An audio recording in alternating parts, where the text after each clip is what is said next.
The company ignored problems for several years, and I took matters into my own hands.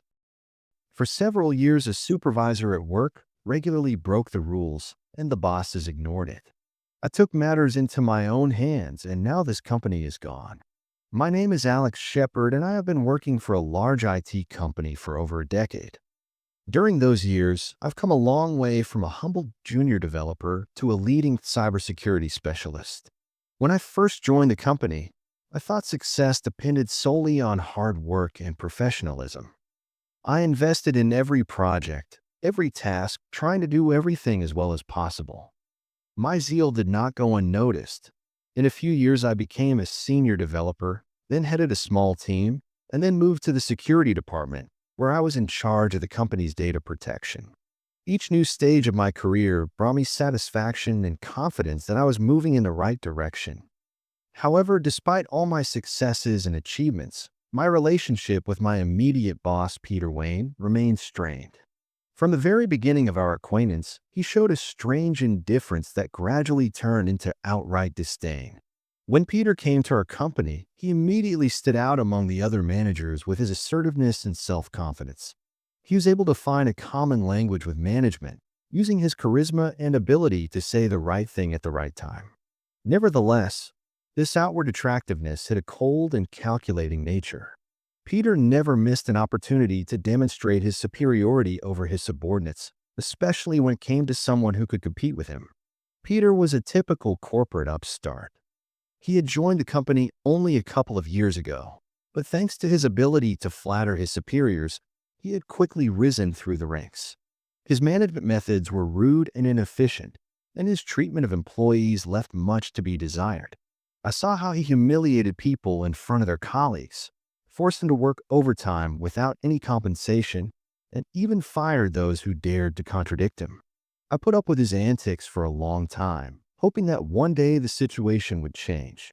Over time, however, I noticed that he deliberately ignored my suggestions and ideas, preferring to promote his own, often less thoughtful solutions. Moreover, he often tried to take credit for projects I had been working on for months. Every time I encountered this, anger and frustration built up inside me. Why would a person who knows so little about the actual work of the team allow such behavior? I continued to endure, convincing myself that sooner or later the situation would change. Perhaps his superiors would notice his true qualities, and then justice would prevail. But days passed, months turned into years, and nothing changed. Peter remained in his position, continuing to show his arrogance and disrespect for me and other colleagues. But the last straw was when Peter helped his relative get a job at the company. At first, I didn't pay much attention to it, but then I started to notice strange things. This girl's name is Margaret. She was completely incompetent. Margaret was young and attractive, but her professional skills left a lot to be desired. I noticed that she rarely showed up at workplaces, preferring to spend her time out of the office. When I tried to find out more about her, it turned out that she spent most of her time socializing with employees and discussing their personal lives.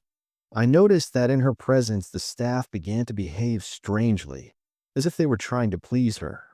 It became clear to me that Peter was using Margaret as a tool to gather information about employees. She was working to gather information about the personal preferences and interests of our employees, which allowed Peter to influence them. He used this data to influence key people and control the situation in the company. The more I studied this situation, the deeper I delved into it. It wasn't easy, but I felt compelled to follow through. I started looking into her work activities and quickly realized that she was barely doing her direct duties. Her role was limited to dealing with employees' personal matters and trying to influence their decisions. I felt a great deal of frustration and disappointment when I realized that Margaret was playing an important role in Peter's scheme. I began to analyze her actions and behaviors in detail to identify patterns and weaknesses in her methods of influence. She had a talent for recognizing employees' weaknesses and using that knowledge to influence them.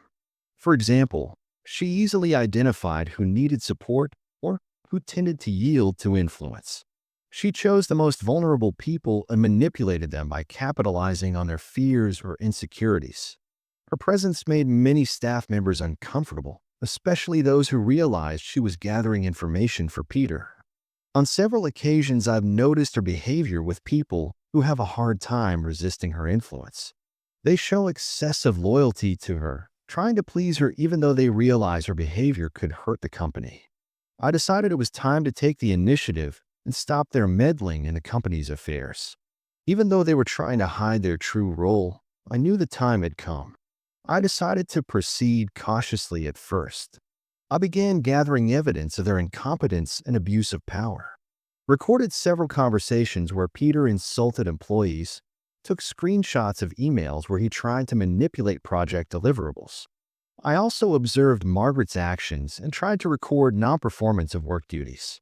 Gradually, I accumulated enough material to present to the company's management. I checked every detail carefully, making sure that everything was true. I realized that the slightest mistake or inaccuracy could turn against me, so I acted as carefully as possible. After accumulating an impressive amount of evidence, I finally decided to take a step that I hoped would lead to justice. When I presented the collected materials to the management, I was sure that they would see the obvious and take the necessary measures. But instead of careful consideration and serious discussion, I was met with cold indifference. Management's response was short and unambiguous. "We trust Peter more than you." Those words sounded like a judgment to me. Everything I had accomplished over the years was irrelevant. All my hard work, experience, and dedication to the company suddenly became irrelevant. Instead of support and understanding, I faced a wall of indifference. I felt helpless and frustrated. It seemed as if the whole world had turned against me. I tried to convince myself that this was a temporary misunderstanding, that sooner or later the truth would come out. But as the days went by, nothing changed. Peter continued his rampage, and the management turned a blind eye to his actions. I felt isolated and abandoned. A feeling was growing inside me that I no longer belonged here. Everything that once seemed important and meaningful had lost its meaning. I realized that it was pointless to fight any further. If even the strongest arguments and evidence couldn't change the situation, what else could? It became clear to me that no one was going to protect my interests. No one was going to take my side against the man they considered their staunchest ally. That was the turning point. Something inside of me broke. I felt betrayed and humiliated. How could I be expected to just accept this and move on as if nothing had happened? I realized that if I wanted to get justice, I would have to act on my own. I could no longer rely on a system that was clearly working against me. For years, I had tried to follow the rules, but now the rules no longer existed. The only thing left was to take matters into my own hands. That night, I sat at my computer for a long time, thinking about a plan.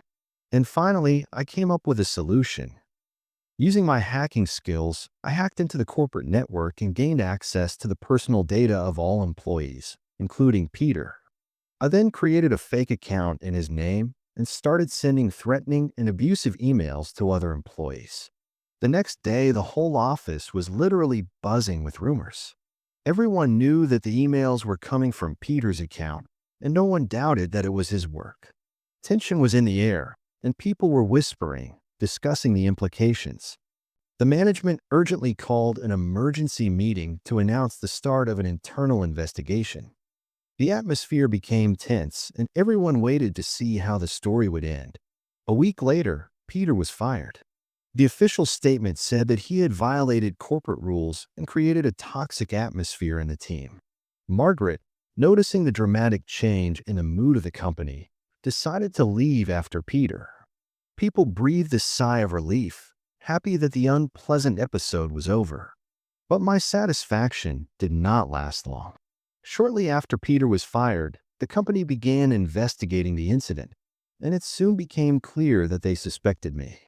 The security staff noticed strange activity on the network, and the trail led straight to me. I was called in for questioning, where I tried to deny my involvement, but the evidence spoke for itself.